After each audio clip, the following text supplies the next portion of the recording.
July 25th, 2015. The English Defence League held a rally in Lincoln city centre. They were protesting against the proposed building of a mosque. It was a fascist gathering of the angry and the dispossessed. I was here on a freelance job to shoot B-roll footage for Rutley TV's news packages. I had voted for the Labour Party in 2015 and read The Guardian, but I had a surface-level understanding of politics. The people here regarded me with suspicion, but left me alone.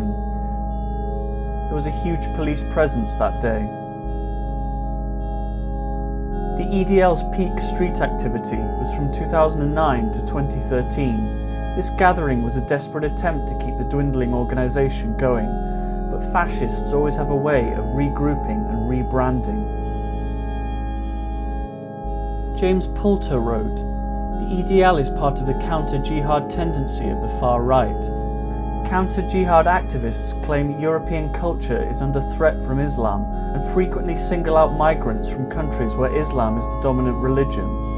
By taking this strategy into street activity, the EDL acted as an entry point to far-right politics for many." What can we make of this? On the one hand, these people are victims of neoliberalism, of austerity, of the huge closures in manufacturing and mining, which had previously held working-class communities together and given them skills and decent wages, and, at the time of filming, no major political party was addressing this at all. On the other hand, they have been duped by narratives in the mainstream media that Islam poses a unique threat to them. They have harassed and intimidated Muslim communities, and they are being preyed upon by the forces of fascism, who blame their problems on mass immigration and on Muslims specifically, and give them no economic critique to help them comprehend their situation, only bigotry and hatred. St. George in my heart, make me wish. St. George in my heart, I pray. Keep beer in my hand, I pray. And I'll be happy when I'm gonna live all fucking days. God surrender. The media is happy to help shift the blame from economics to Muslims. They will amplify this message for years, and then claim they are just reflecting the true voices of the working class. It just becomes a self-reinforcing feedback loop. In the coming months and years, the media would become obsessed with this idea of the white working class, a very misleading notion, as though the working class was a homogeneous block with a hive mind. Yet there are plenty of working class people who are not fixated on immigration or Islam, and, more importantly, a substantial number of working class people are not even white. This blockade of police vans separated the EDL rally from the general public. Around the corner, a counter-demonstration was taking place. Organised by the Trade Unionist and Socialist Coalition and Lincoln Against Racism and Fascism. These groups have an extensive track record of organising against the far right. Their website states, "We will continue to fight racism, fight austerity and fight capitalism, and put the case forward for a democratic socialist society in which racist prejudice is consigned to the dustbin of history." So here we have the two groups in such close proximity to each other. One group, seduced by fascism, desperately wanting change, and the other group, the anti-racists and socialists, trying to defend multiculturalism and migrants' rights. Both are howling into the void, both trapped in a system that is falling apart, under a political establishment completely incapable of dealing with the inequality responsible for all of this.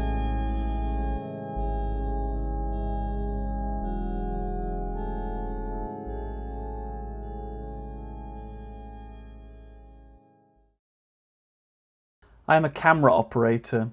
This film charts my journey into political activism. It is an incomplete picture of the events that took place from July 2015 to June 2017, fragments from a turbulent 2 years.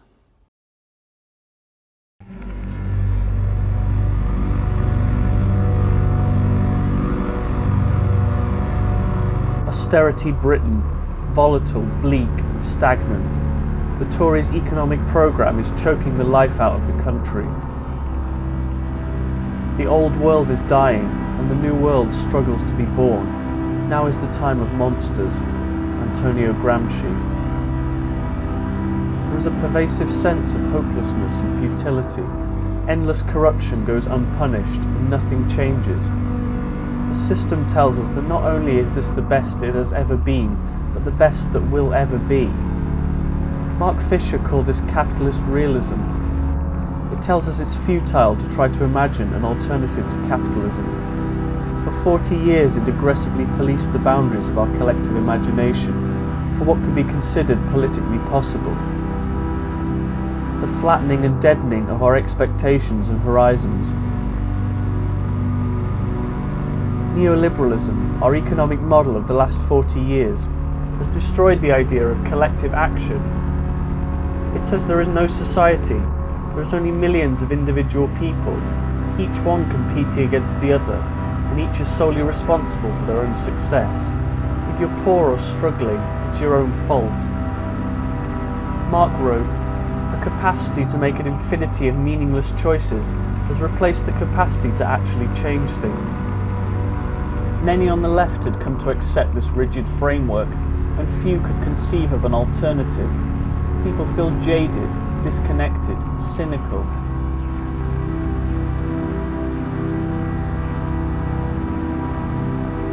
So how do you escape and alleviate this dull, aching mediocrity?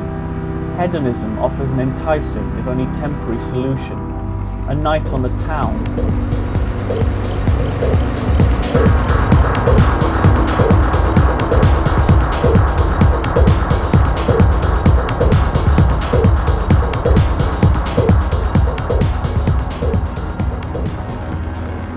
Momentary pleasurable sensations artificially induced.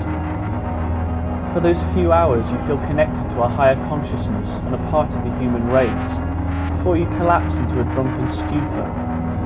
But then you go back to work, still trapped, still bored, still hopeless.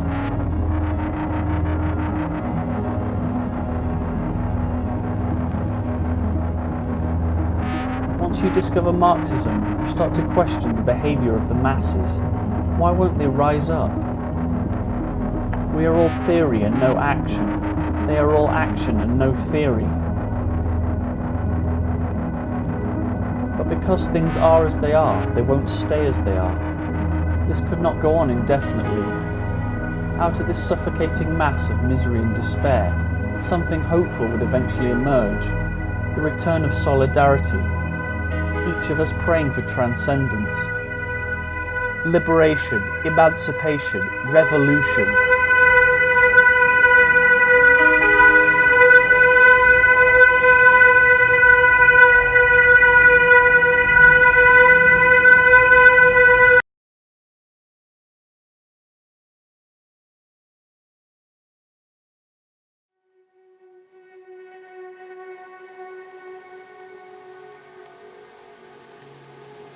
August 20th, 2015, Jeremy Corbyn was coming to speak in Nottingham as part of his leadership campaign for the Labour Party. I had joined the party specifically to vote for him, but still knew relatively little about who he was. The Facebook event page advised you to get there early. When I arrived, there were already substantial queues forming. Soon they were spreading down the street. A large contingent of the media was also there. They were approaching people saying they were looking for families who were split over Jeremy. As we went inside, people were selling Team Corbyn t-shirts for £10 each. There was a palpable sense of anticipation inside the hall. Then Jeremy appeared on stage. Together we are very strong. Together we can achieve things. Together we can make a massive difference, he said. The crowd erupted in applause. He outlined a few of his core ideals, a complete rejection of austerity and privatisation, reinvesting in the economy and a humanitarian approach to foreign policy. We were captivated. It felt like something new. But as I stood in the hall and applauded, I could not begin to conceive of the difficulties that would lie ahead for all of us.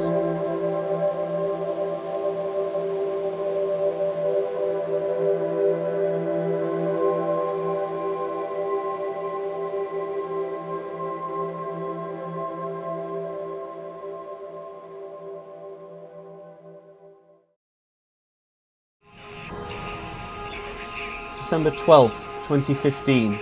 I'm attending a Stop the War rally in London. Prime Minister David Cameron had just sought parliamentary approval for bombing ISIS in Syria on December 2nd. He had also hoped it would undermine Jeremy as leader of the opposition, and many Labour MPs were happy to oblige, with 66 of them voting in favour of bombing. Things have been set in motion. Now all you can do is turn up and try to make your voice heard. One placard reads, "Bombing for peace is like fucking for virginity." There was a Syrian protest group in attendance. They were clashing with Stop the War over their alleged support for Assad. There was a tense atmosphere at the rally, with shoving and pushing over who got to be at the front. People were aggressive and emotional. The chaotic complexity of Syria has splintered the left. It's hard to know whose side you're meant to be on. Trying to understand it is like listening to a dizzying cacophony of noise, a sensory overload of propaganda. I was inundated with flyers and leaflets throughout the day. One read, "The few home truths about Syria. The public in its preoccupation with threats from Islamic terrorists. The British government ensures that the British state can enter the oil wells in the province of southeast Syria with amnesia, but also to show you another red. Last year, the Fars housing that supported a small eradicated drugs to the U.S.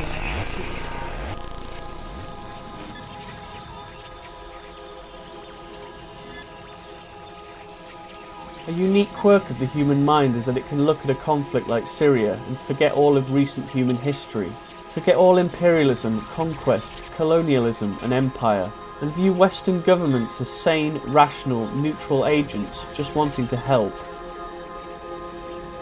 This is the hard left you've been hearing about, the far left, the extreme left, the communists, anarchists, Trots, Leninists and Stalinists. These are my people. After attending several protests, you start to see a lot of the same groups, newspapers, stalls, books, pamphlets, flyers, slogans and chants. It starts to feel like this weird, hermetically sealed off subculture. Ultimately, you're just swept along by the tide of history, trying to assert yourself as this tiny entity in a cruel and indifferent system that doesn't care what you think.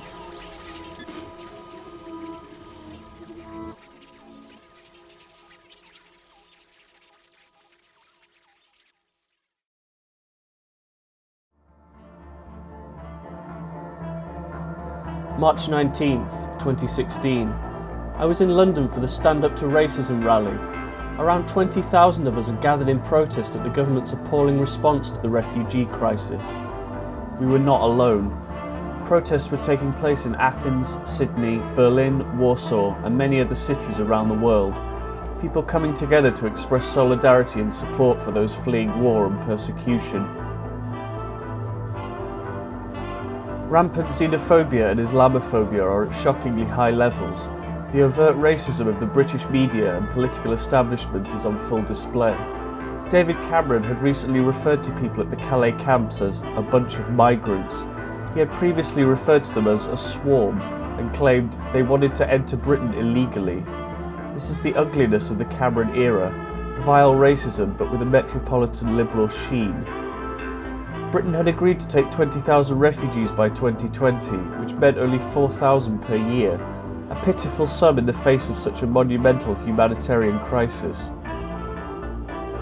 There is a dismissive and callous attitude forming towards people escaping from conflicts we are both directly and indirectly responsible for.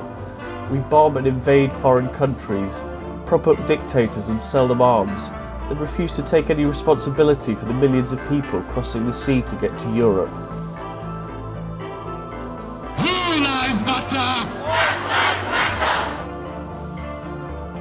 Going to a protest can be exciting. It's a process of self-actualization and transformation. You're overcoming hopelessness and feel like you're no longer a passive observer, but an active participant and an agent of change.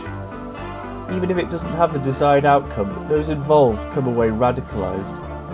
People on the street look at you with a mixture of awe, contempt, confusion and disgust, but for a second you force them to think about the state of the world and made them realise that doing nothing is not the only option. For the longest time, the left has only had protests and no political power to back it up, but this is changing.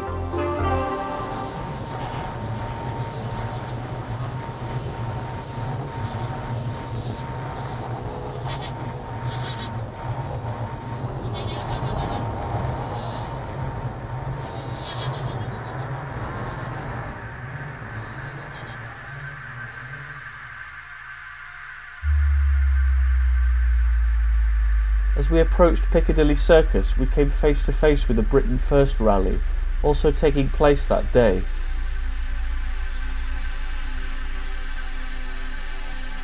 With anti-fascist demonstrations, the idea is to turn up with much greater numbers, to show them that they're in the minority and that there's so many more of us. People were chanting "Nazi scum off our streets." And yet, a quick look at the stated policies on the Britain First website has some unexpected results. Though it includes things like disbar followers of the Islamic ideology from holding public office. It also includes massive state support, funding and training for new businesses and industries.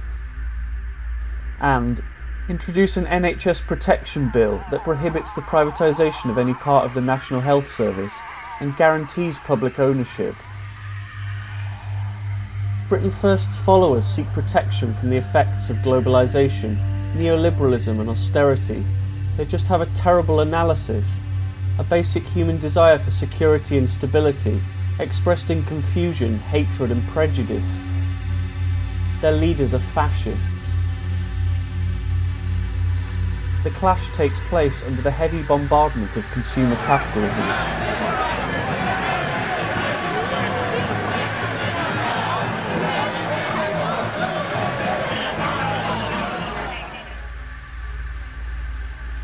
I noticed this guy whilst editing. Is he saying that Britain First are this big, as in, you are tiny, morally feeble entities? Or that you all have tiny penises? We will never know.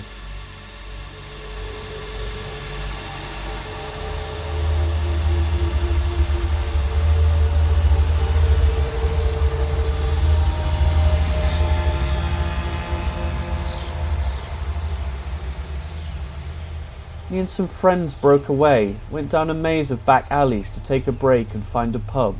I got momentarily separated from the group. When I found them again, it turned out they had been assaulted by some members of Britain First. One of us had been seized and beaten. Even if they are otherwise completely repulsive, those stated policies on their website perhaps indicate a tiny grain of progressive elements within the giant dunghill of their beliefs. It seems to me that this is where the left can find common ground with their misguided followers, not by pandering to racism or listening to people's quote-unquote legitimate concerns about immigration.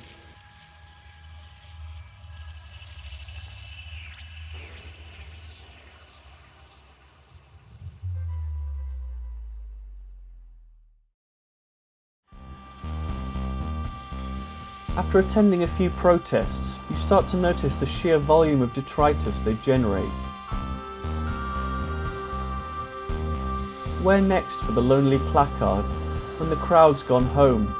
Time served, sentiments expressed, tossed aside, abandoned, discarded. If they're lucky, they might be reused or repurposed for next month's rally. Who's standing up for their rights? For those fortunate few, it's on to the placard retirement home. Then perhaps placard heaven, if you believe in that sort of thing.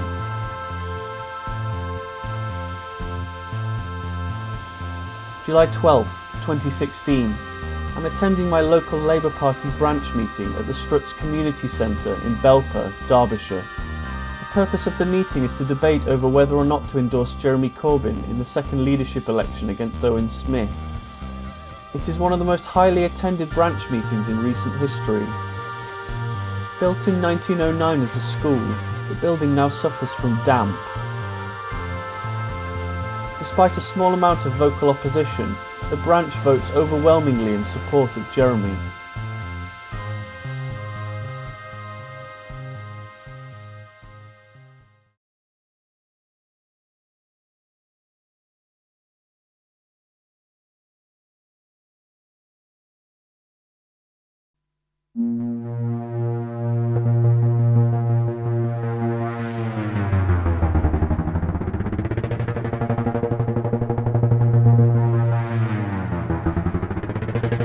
December 7th, 2016. Britain has voted to leave the EU. Labour MP Joe Cox has been murdered by a member of the far right, and David Cameron has resigned.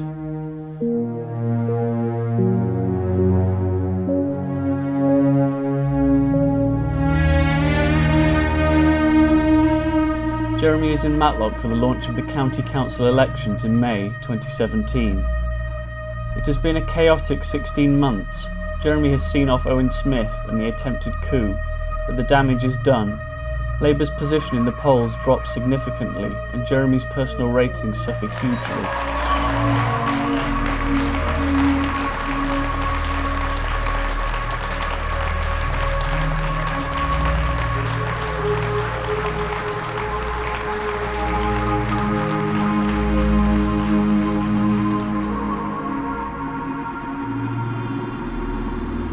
Hard to feel any sense of optimism. The leadership is secure, but the media continues to hound Jeremy, and the party's message doesn't seem to be cutting through to the wider public. The project creaks forward, limp, fragile and delicate, seeming like it could collapse any day.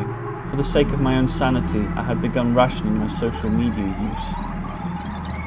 The media, along with the right wing of the Labour Party, are constantly bombarding you, trying to sow confusion and to wear you out with deliberate stupidity and bad faith arguments. Joe Kennedy called this non-linear warfare, an intentional strategy to, quote, grind one down to infuriated silence. Spending any amount of time on social media feels like being under psychological assault from the establishment. I'm finding myself angry on a daily basis. Almost every attack on Jeremy feels like an attack on each of us in the wider movement. From the moment he was first elected leader, the press have been intensely hostile. It is Corbyn that poses the greatest danger to Labour's future. If Ed Miliband addressed his campaign to a non-existent country, Corbyn addresses a non-existent world. By electing Corbyn, Labour may have passed a point from which it will be unable to return. John Gray. Jeremy Corbyn couldn't lead the Labour Party to victory in an egg and spoon race right now. Julia Hartley Brewer. Jeremy is hammered relentlessly. Everything about him offends their sensibilities, their values and their entire worldview.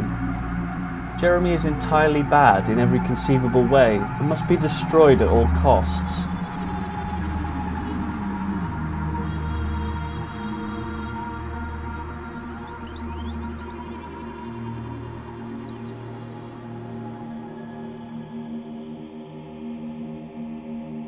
An idea is forming amongst centrists on social media that the left is uniquely abusive, especially towards any critics of Jeremy. On her blog, Lisa Muggeridge wrote, Your movement is not a movement, it's astroturf and it's bullying, and it's not democracy, it threatens it. When your activists and followers intimidate and abuse mainly female MPs and councillors, that is not democracy. In a democracy, women are people too. But abuse is not unique to the left or to any ideology. Did some people on the left abuse others? Of course, but you can always find trolls and abusers from across the political spectrum. Even some on the left have become frustrated with the project. In July 2016, Owen Jones, previously a strong supporter, wrote, Let me put this in stark terms. As Jeremy Corbyn is surrounded by cheering crowds, Labour generally, and the left specifically, are teetering on the edge of looming calamity. According to ICM in mid-July, on the team better able to manage the economy, 53% of Britons opted for Theresa May and Philip Hammond, while 15% opted for Jeremy Corbyn and Jean-Luc. I feel a strong sense of despair. Jeremy is attacked from across the political spectrum, and the general public are not warming to him. Right now it feels like winning an election would be impossible. You go to a rally and you feel inspired and re-energized, but then you read the papers again and all your hopes quickly fade.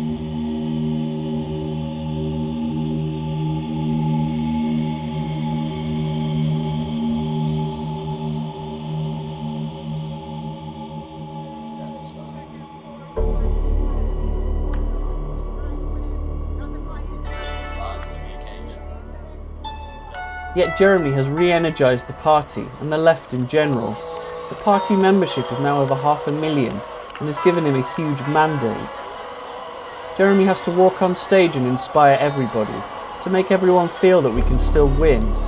He has to deliver a speech like this multiple times a day, around the country for weeks on end, with the entire mainstream media constantly talking about what a failure he is, why he's an anti-Semite, a terrorist sympathiser, a traitor and an enemy of the state.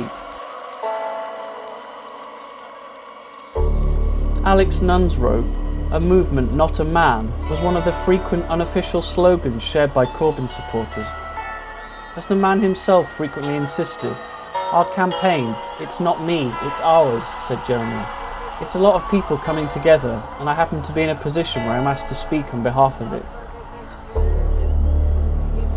Maybe we sometimes forget this ourselves.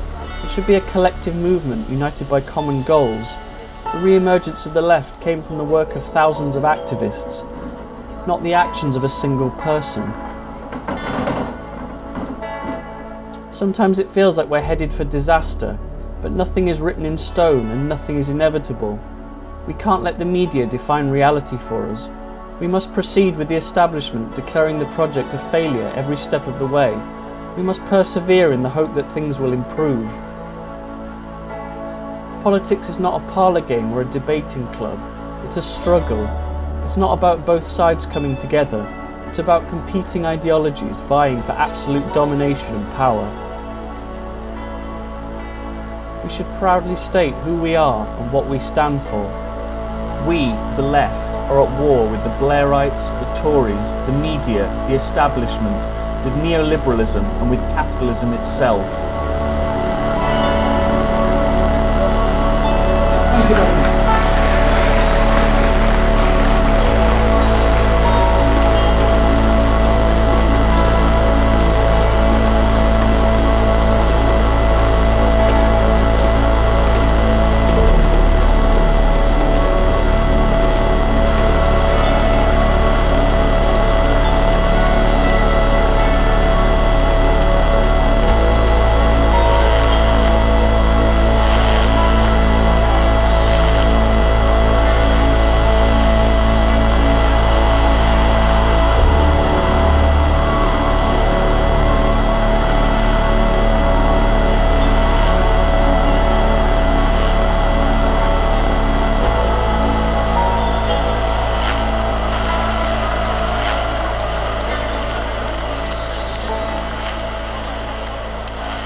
Austerity.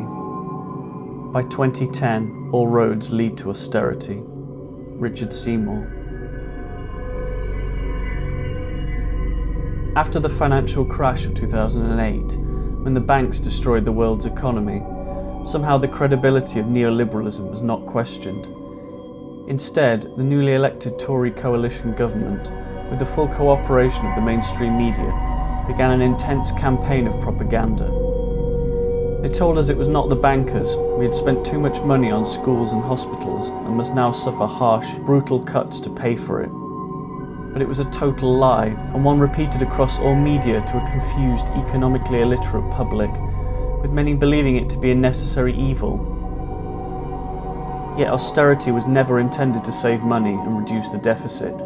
It was always used as a cover story to destroy public services and remove the social safety nets. And it goes much deeper. Austerity is also a weapon of economic violence wielded against the poor, and especially women. For the middle and upper classes, austerity was just something you read about, something that took place out of sight and mind. They would rationalise it away that if it was mostly hitting the poor, then maybe it was a good thing, as many of them were feckless scroungers who needed to start pulling their weight. A lot of people still don't know what austerity even means. In the leadership debates for the 2015 general election, one of the most commonly Googled questions was, what is austerity? Austerity means a massive increase in malnutrition and starvation, with many mothers choosing to skip meals so their children can eat.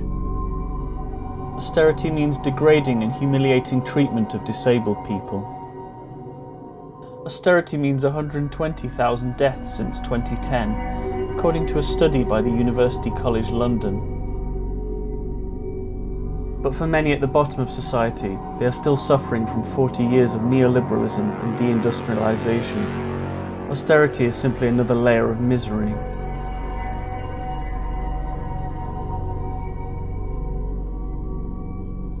Capitalism is an irrational and immoral system. Crises, crashes and recessions are its natural conditions. But we are the ones who pay the price, whilst those at the top can always weather the storm. This is very evident in my hometown of Belper in Derbyshire. The Belper Mills were first built in 1776 by Jedediah Strutt. In its time, the mill was considered the most technically advanced building in the world. It introduced mechanised cotton spinning, and Belper was transformed into the world's first cotton mill town. At its height, it employed almost 2,000 people. Once a key component of the Industrial Revolution and of capitalism itself, it now lies mostly empty and destitute. A hollow relic of a bygone age, the free market has well and truly moved on.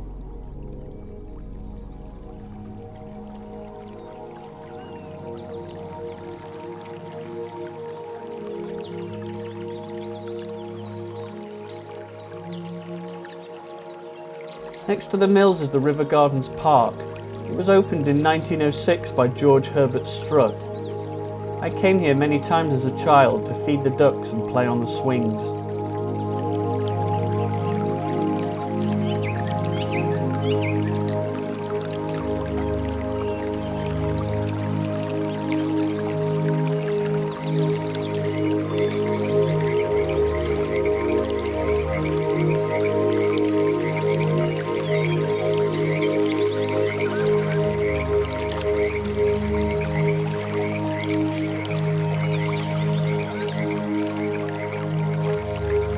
The River Gardens tea rooms were built in 1905 and closed in 1981, despite popular local support for its return and a new design being approved. The Tory-controlled council has consistently failed to supply the funds needed for it to be rebuilt and restored.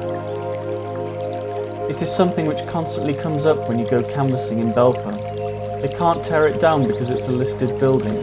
Instead, they will leave it to rot and fall apart. The perfect metaphor for our times.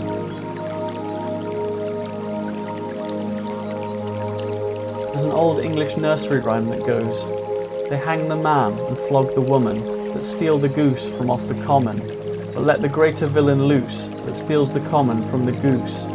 The law demands that we atone when we take things we do not own, but leaves the lords and ladies fine who take things that are yours and mine."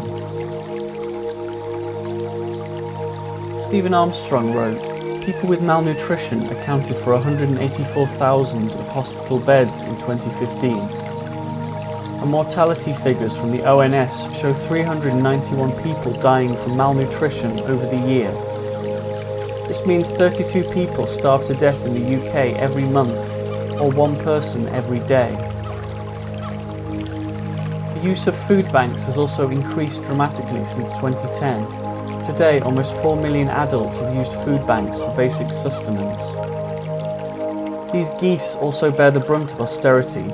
In more affluent times, you may casually take the end of a loaf of bread down to the park to feed the birds, or even buy one specifically for them. Now you'll make sure you eat the entire thing.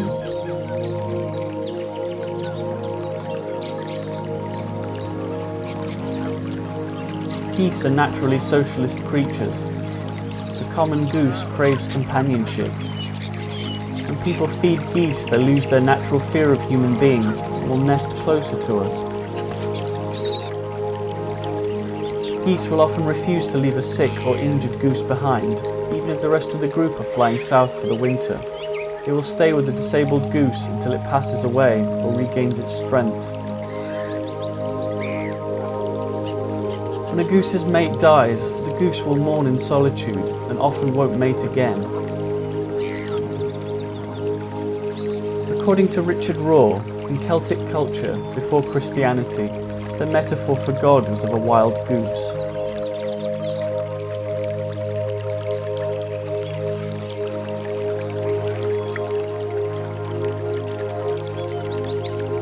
Geese of the world, unite! You have nothing to lose but your chains.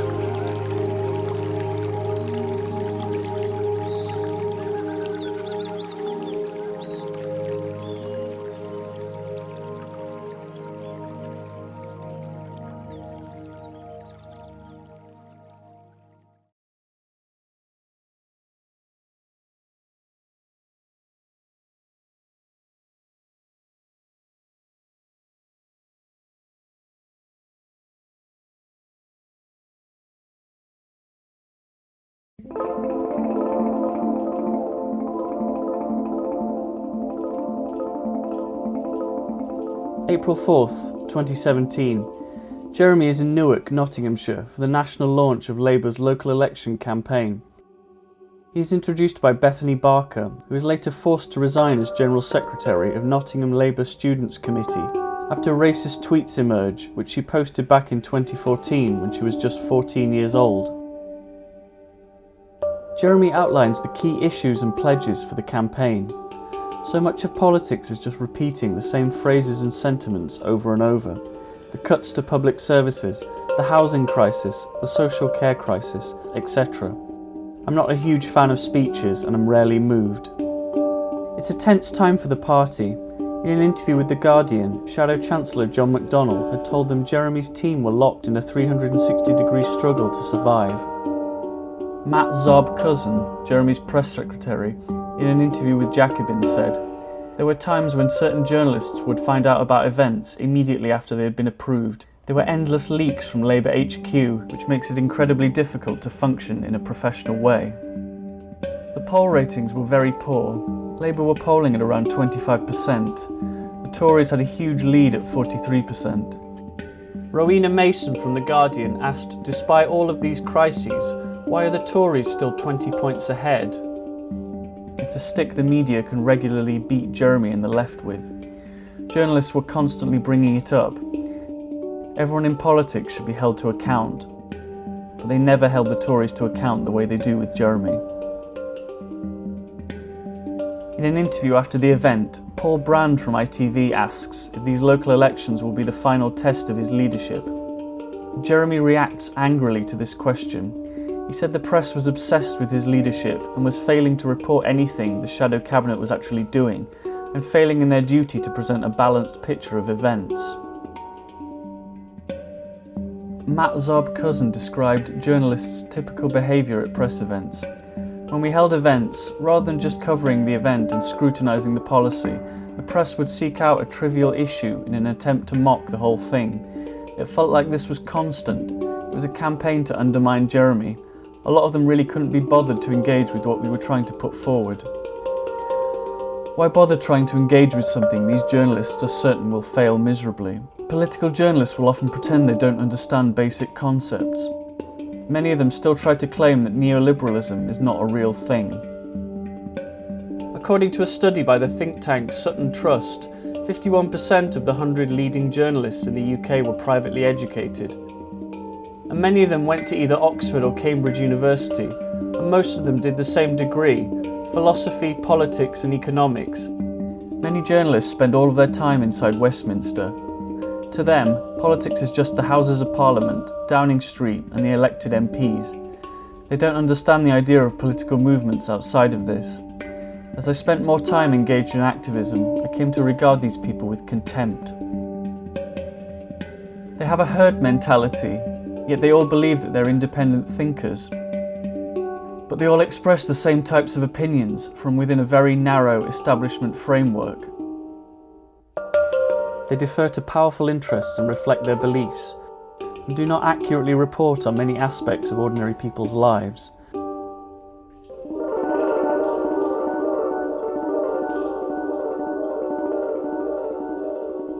And the effect of this is that many members of the general public simply do not trust journalists or the mainstream media at all. Filming here today meant I could see it happening in real time.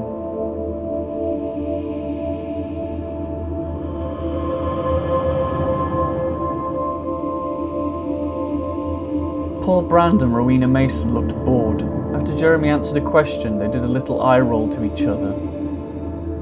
When the revolution comes, these people will be put in the stocks and pelted with rotten vegetables. When Tom Watson, deputy leader of the Labour Party, was introduced by Jeremy, he got a much smaller applause than the rest of the shadow cabinet seated beside him.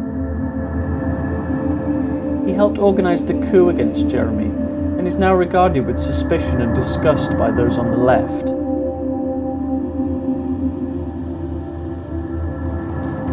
If the Labour Party, under Jeremy, was able to get into power, this antagonism from the press will only intensify 1,000 times over. Political theorist Perry Anderson wrote, "When a Labour government is in office, it is an isolated spotlit enclave, surrounded on almost every side by hostile territory, unceasingly shelled by industry, press, and orchestrated public opinion. Each time, in the end, it has been overrun." The Social Democrat believes capitalism can be tamed, controlled, and harnessed for moral ends, that it can be made to act responsibly for the greater good. But a Marxist knows you can no sooner tame capitalism than you can stop the setting of the sun.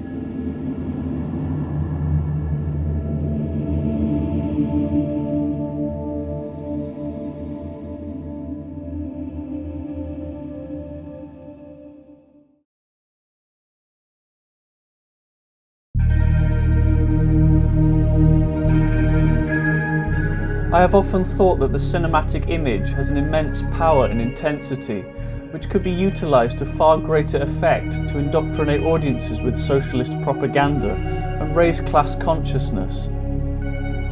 Leon Trotsky wrote, "Art is not a mirror to hold up to society, but a hammer with which to shape it." According to traditional Marxism, we, the workers, will assume class consciousness when we realise we are being exploited by the ruling class. Then a revolution should be inevitable. But I'm not merely a worker, I hear you say. I'm a unique and highly complex individual with multiple social media accounts. But you are forced to sell your labour on a daily basis to capitalism in order to survive, in exchange for a wage that in no way reflects the level of value it generated for your bosses. What you produce is not your own, but is sold by the capitalist class for profit that is not shared with you. Many of us feel alienated from our work and from each other. We control nothing, we own nothing. We are the workers, they are the bosses, the ruling class and our enemy. Often it feels as though their power is absolute, but we too have our own power.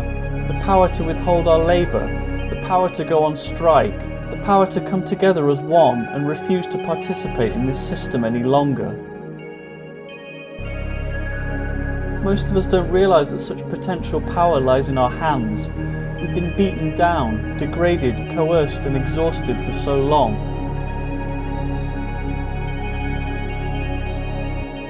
As one comrade put it, those who create all the wealth should decide what to do with it. Do we want a few scraps or do we want the whole pie? Richard Rohr wrote, "We are not alone. We are not isolated individuals. We are not in competition with each other, but in communion with each other."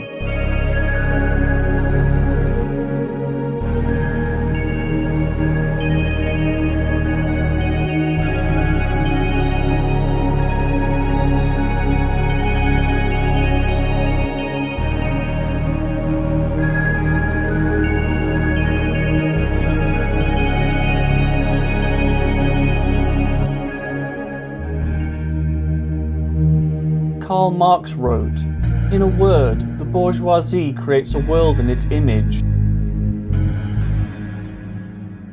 And so, comrades, let's destroy this image.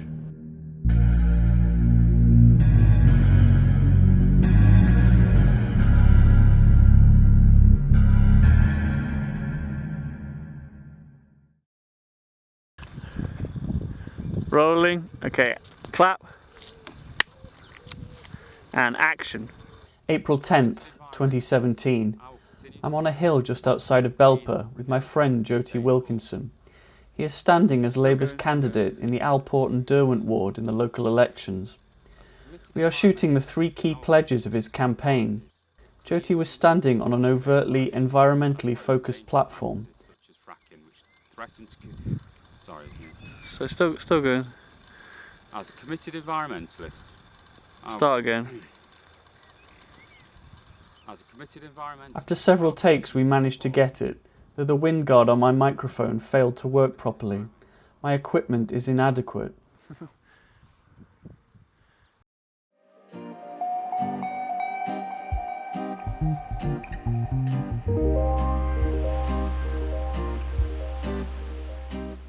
I'm Jyoti Wilkinson, and I was born and raised in Belper. I'm campaigning so I can stand up and be a strong voice for local people.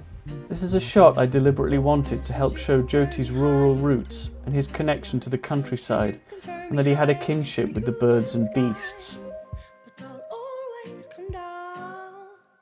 I promised to campaign for the investment in the public services that are so vital to our community.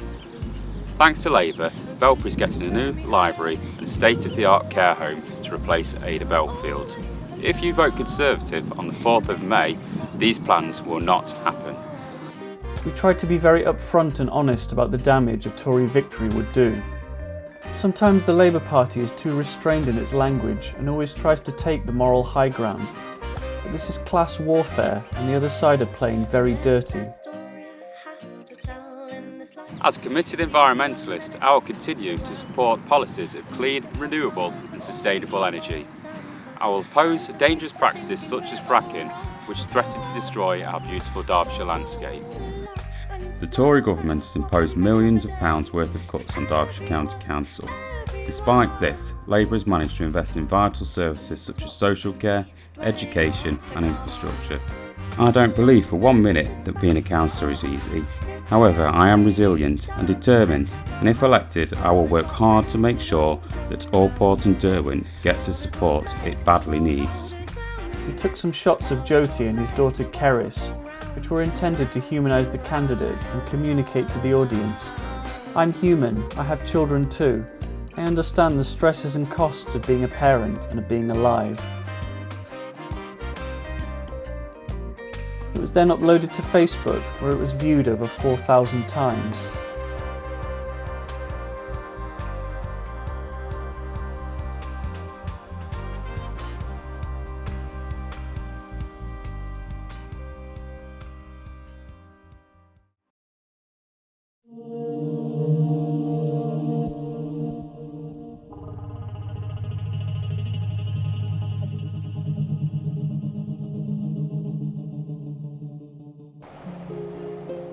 April 18th, 2017. Theresa May shocks everybody by announcing a snap election will take place on June 8th, just 6 weeks from today.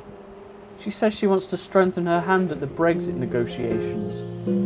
This caught all of us completely off guard. We are still in the middle of the local election campaign. Labour are still 21 points behind the Tories. Election expert Michael Thrasher says May could win a majority of 140 seats based on the current polls, and that the number of Tory seats could go from 331 to 395. Many of us expect to be completely destroyed, total annihilation. Once again, I am gripped with a strong sense of dread and despair.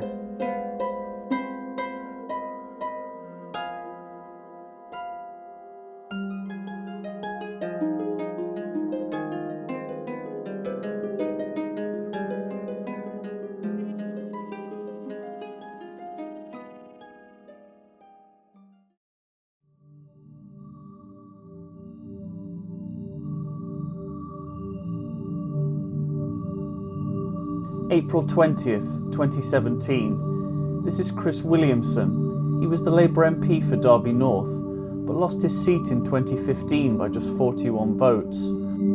1,618 people in Derby had voted for the Green Party in a protest vote against Labour's mediocrity, but it ended with the Tory candidate, Amanda Soloway, winning. Chris is a vegan and a lifelong campaigner for animal rights. He strongly opposes fox hunting. In January of 2017, during a period of unemployment, I had volunteered at the Derby Rights and Representation Foundation, a charity set up by Chris to help people claiming benefits and welfare.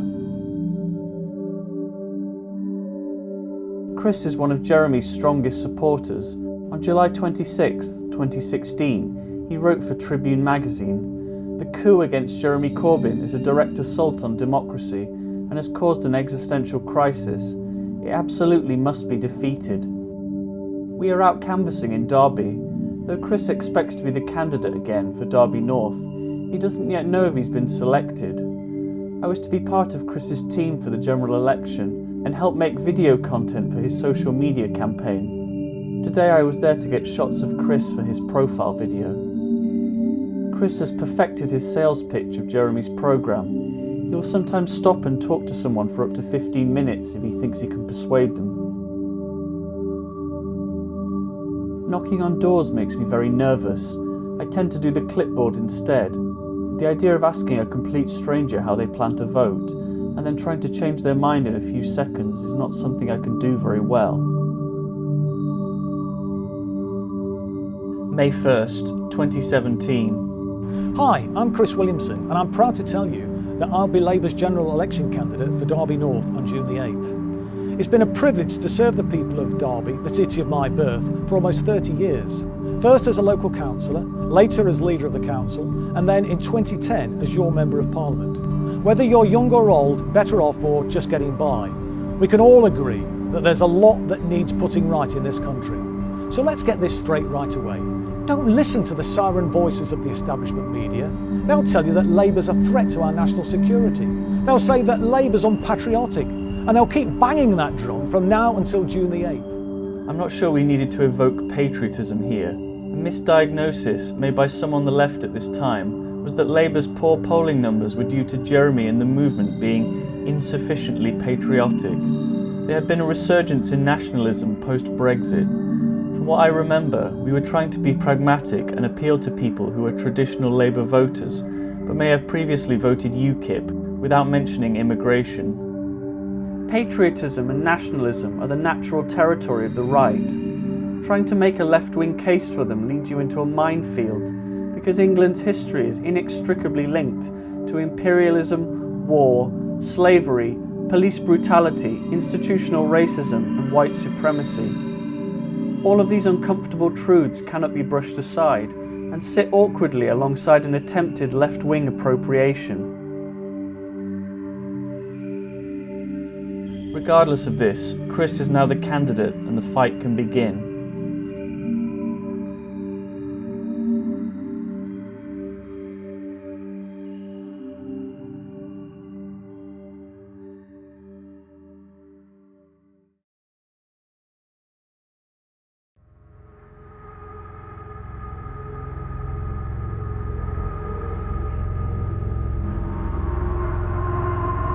May 5th, 2017. The results are in for the local elections and it's a disaster for Labour. Nationally, the Tories won 563 seats and took control of 11 councils. Labour lost 382 seats and control of 7 councils, including Derbyshire. Stephen Bush wrote of the Tories' result, "This is the kind of local election performance you associate with an opposition party heading towards a big general election victory, not a government 7 years into its term of office having made big cuts every year." The Labour Party had been in a state of civil war for more than a year and looked chaotic to even a casual observer. Many people still don't know what the party under Jeremy really stands for. It has struggled to communicate its ideas to the general public. It's difficult for Labour to campaign on anything radical on a local level whilst the Tories are still in power. Each year central government gives councils less money to work with. The councils are then forced to make cuts to their services. People then take out their frustrations with Labour-led councils by voting for the Tories, the party responsible for their frustration in the first place. J.T. Wilkinson didn't win in the Alport and Derwent ward. However, when looking back on the result, he recalled, "I got the second biggest vote increase in the county for standing on a really environmentalist platform. In Belper, I absolutely hammered them." J.T. recalled the horror of being at the count on election night. "I remember that point when we realised we had lost the council, and how that would impact the county, that people would suffer as a result." Cuts to schools, the closing of libraries, domestic abuse shelters and hospitals are now guaranteed, and hundreds of people will lose their jobs.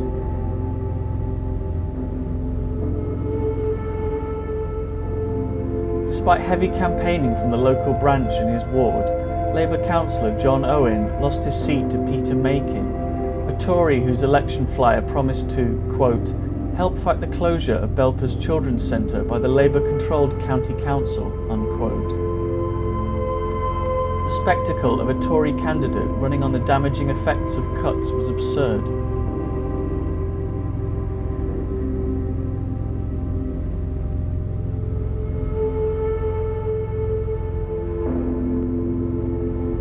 The left vote was split once again between Labour and the Green Party in John's seat and many others.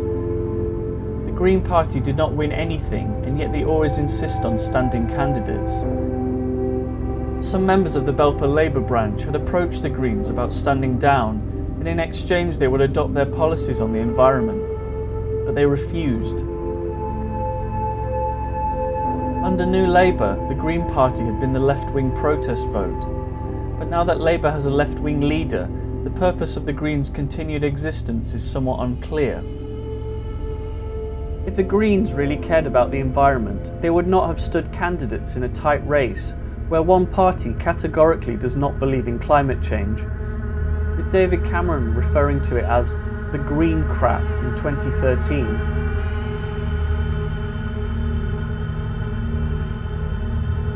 The Tories have also begun a nationwide programme of fracking,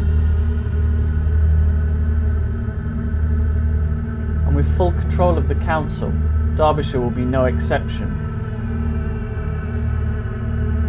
Despite extensive evidence of the damage that it causes, including earthquakes, water contamination and pollution. This Derbyshire landscape is now in great peril.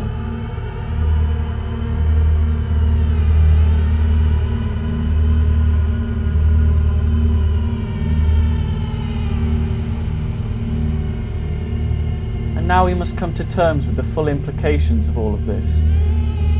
Part of political struggle is the melancholy of setbacks, defeats and failures.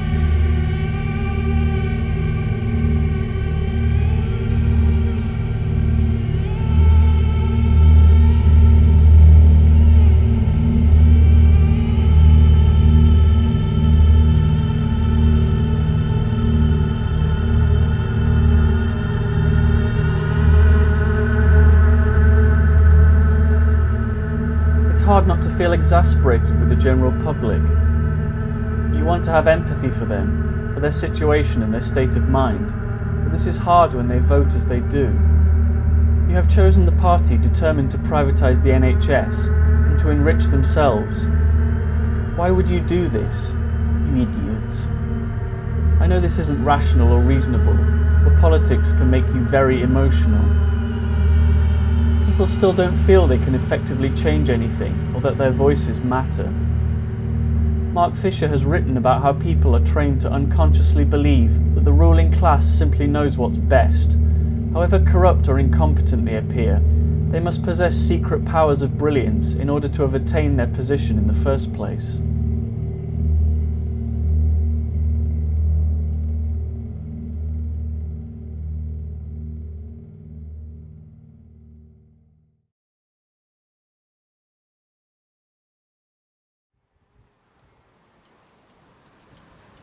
There is now a great worry that the planned state-of-the-art care home and library, which was due to be built in the centre of Belper, will now be scrapped.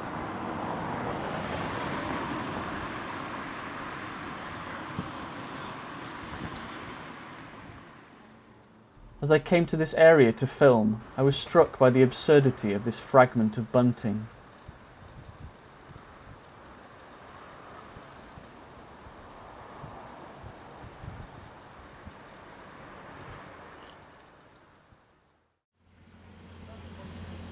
On June 26, 2017, it was confirmed by former councillor John Owen that the building would still go ahead.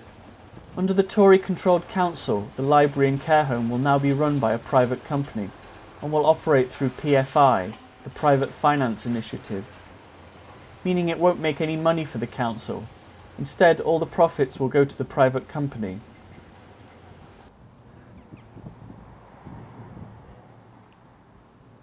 Those of us in the local Labour branch must now come to terms with the fact that it will not be what it could have been.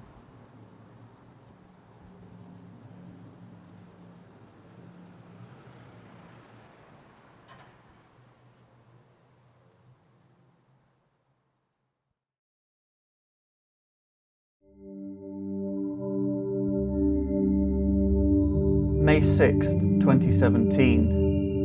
After the local elections, there's no time to mourn. The general election must now take priority. In an article for Labour List, Lewis Bassett, a key member of Chris's campaign, wrote, "Chris Williamson ran on an explicitly pro-Corbyn message. As early as 2015, Chris claimed that an anti-austerity platform was needed to win back Derby North, a position that bolstered his unwavering support for Labour's current leadership.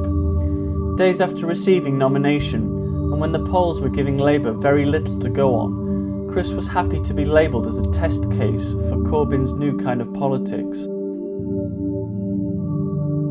This is all unused footage I shot for Chris's profile video. Chris doesn't smoke or drink. Someone once confided that they thought media controversies were his biggest vice. Because of his controversial and outspoken views, Chris has acquired many enemies from across the political spectrum and gotten himself into trouble on multiple occasions. On February 27, 2019, Chris was suspended from the party for alleged anti-Semitic remarks, which he strongly disputes. Writing for Spectator magazine, Nick Cohen described Chris as, "His menacing rhetoric, bald head and bulging eyes meant that to my mind there was a touch of Benito Mussolini about him." It's very strange reading this kind of thing about someone you know personally. The media and many on the Labour right are hoping that the party is decimated on June 8th and they can finally get rid of Jeremy. With the mainstream press still so hostile to the movement, social media was an essential tool for reaching people and putting forward an alternative message. Our strategy was we did two types of videos. The first was called Meet the Candidate, where Chris would meet with ordinary people from different backgrounds to discuss issues relevant to them. These were widely shared across social media in Derby and around the UK. Here, Chris nods whilst interviewing someone. The role of interviewer requires you to nod constantly. A cutaway shot of Chris's feet, just in case.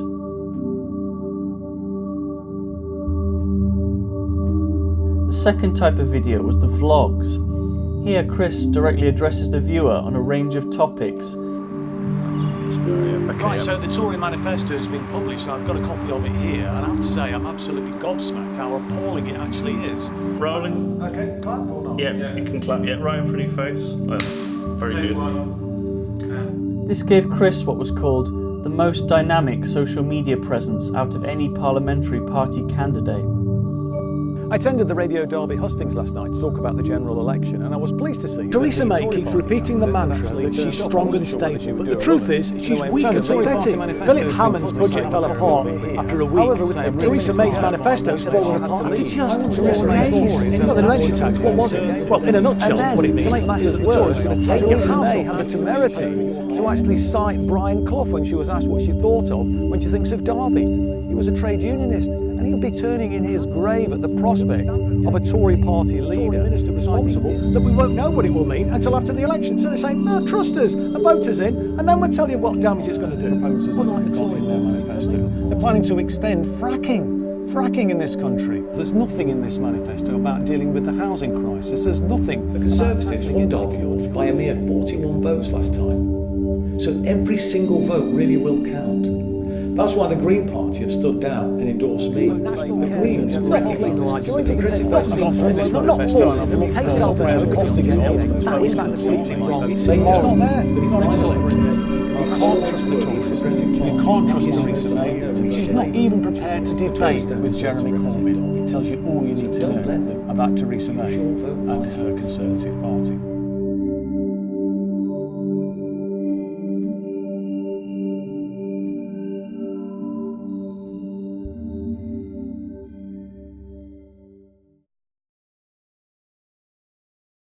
This is the only shot I saved of us canvassing. Lewis Bassett wrote, Momentum promoted a technique based on listening to the problems of undecided voters, isolating the issue and offering the solution, and it worked. At the peak of the campaign we had almost 150 people canvassing for Chris, and twice that amount on polling day.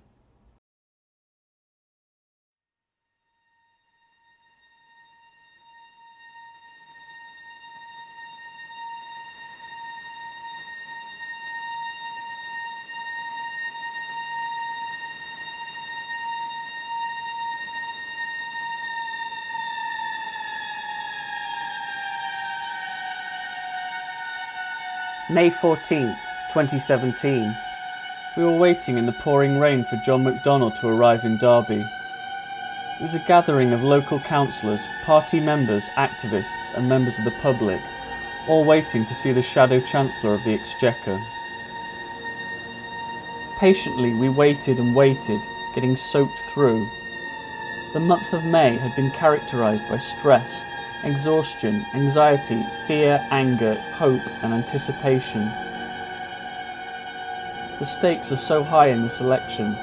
All of us knew that a Tory landslide would be catastrophic. John's campaign bus finally arrived, 50 minutes late.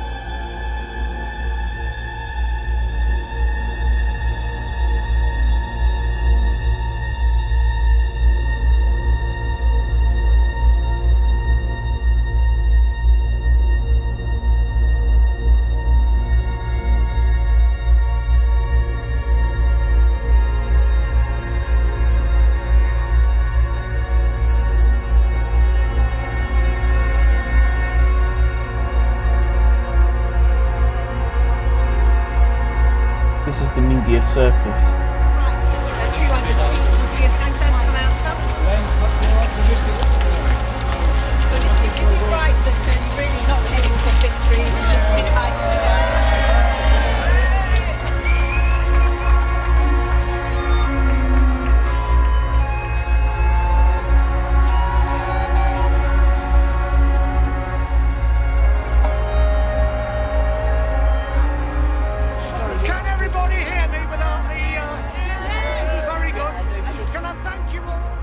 Labour was due to publish its manifesto on May 16th. Its name was For the Many, Not the Few. An unfinished draft had been leaked to the press several days ago by Labour MPs hostile to Jeremy, hoping it would bring ridicule. But, as Owen Hatherley wrote, in the polling done by YouGov, a swell of voters started to opt for Labour at exactly the moment of publication. The manifesto was a break from capitalist realism. It was a transformative vision for Britain, the end of austerity and a huge break from neoliberalism.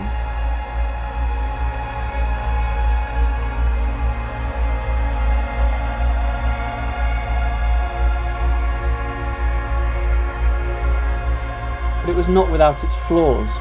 On May 11th, the Huffington Post reported, Jeremy Corbyn has agreed to toughen up Labour's general election message on immigration and Brexit after concerns the party's manifesto could turn off its working class vote. It went on to report, a new pledge to control immigration was inserted following concerns from senior party figures. A reference to migrant workers undercutting the wages of British citizens has also been restored. Rather than take the lead, change the narrative in people's minds, Labour instead capitulated to prejudice and myths, and they did not have to do this.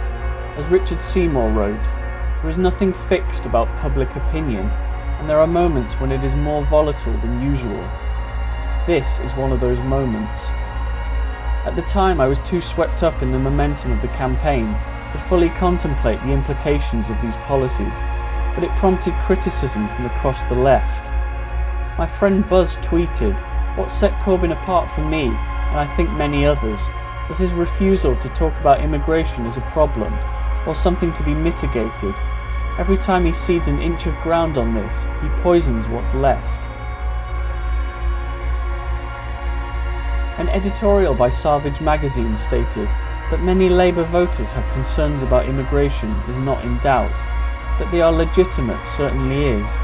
Such concerns over numbers, over pressure on wages, etc., can be shown to be overwhelmingly and flatly false, and it is the task of the left precisely to make that case. Simon Hanna wrote, "The people at the heart of the Labour Left project have far better anti-racist policies than we presented in the 2017 manifesto. Do we have the courage to be truthful to our actual beliefs about the benefits of immigration, or will we triangulate to appeal to the racists and the nationalists? Progressive immigration policies would start from seeing immigrants as people, not a political problem to solve."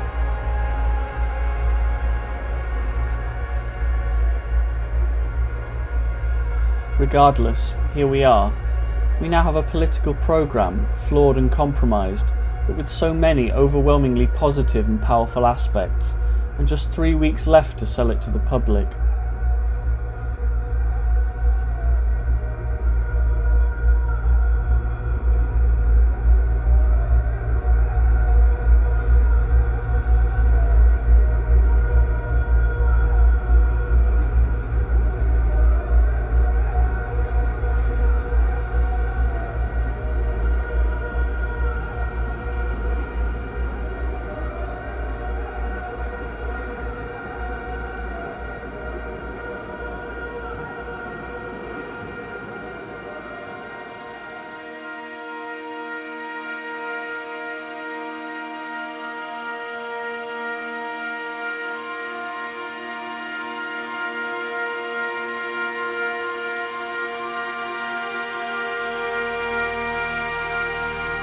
The exit poll on the evening of June 8th was a moment of pure joy and jubilation. Labour surprises everyone by getting 40% of the vote share and just under 13 million votes. Theresa May loses her majority. For the party to have increased its support in such a short space of time is unheard of in electoral history. I'd spent so much time in a state of despair and frustration, which finally turned to elation and euphoria. There was much well-deserved gloating on social media by those on the left, and many political commentators were left thoroughly confused. Regardless of what comes next, there is now a viable left-wing movement in Britain for the first time in decades. These words by the Italian Marxist Antonio Gramsci serve as a rallying cry to activists the world over. Educate yourselves because we will need all your intelligence. Be excited because we will need all your enthusiasm. Organise because we will need all your strength. Tragically, Mark Fisher took his own life in January 2017 and did not live to see his own words come true. The long dark night of the end of history has to be grasped as an enormous opportunity. The very oppressive pervasiveness of capitalist realism means that even glimmers of alternative political and economic possibilities can have a disproportionately great effect. The tiniest event can tear a hole in the grey curtain of reaction. From a situation in which nothing can happen, suddenly anything is possible again.